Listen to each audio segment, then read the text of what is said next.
you, Mr President. I rise with great pleasure to support this bill. This bill, which is the Nurse and Midwife to Patient Ratios Bill 2025, has been a long time in the making and certainly was the result of a lot of years of work by many, particularly within the Australian Nurses and Midwifery Federation. And I want to thank in particular Jackie Wood and Elizabeth DeBar for their briefing on this bill. This bill will establish minimum nurse and midwife to patient ratios per shift across key clinical areas, including general, medical and surgical, coronary care, high dependency, oncology, stroke, rehabilitation, birthing and labour, neonatal intensive care and palliative care wards.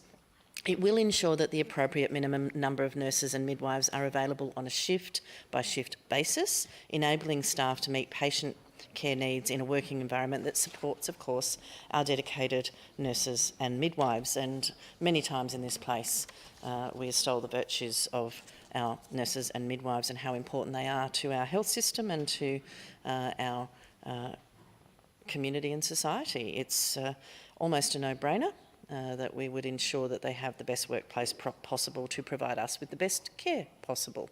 I will have a few questions in Clause 1 stage, and I'll flag those in just a second.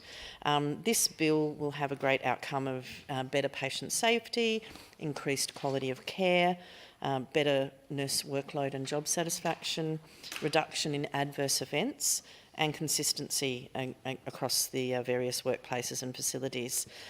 While many may be concerned that perhaps we're enabling a layer of bureaucracy, I would say that in fact this does change the current nursing midwifery hours per patient day, the very sexily titled NMHPPD. Nurse to patient ratios certainly rolls off the tongue a little easier, and I think will be much easier for workplaces and those who are doing the rosters and providing that care to be able to manage the best environment. I would say in particular, of course, that this does not apply to mental health nurses and private hospitals.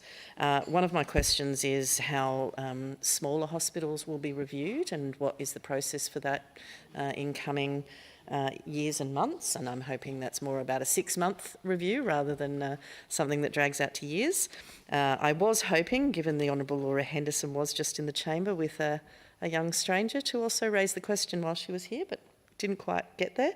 I am interested to know how this legislation currently treats babies in those maternity wards and whether or not they're included in the nurse to patient ratio, and whether there are plans to include them in the future if they are not. With regards to my briefing, they were two of the issues that we did particularly discuss. If the government would be able to provide further information on what their future plans are with this legislation. I know that it also is timely in terms of the enterprise bargaining situations and negotiations, and that will be part of this process. And with that, I commend the bill to the chamber and look forward to its speedy passage.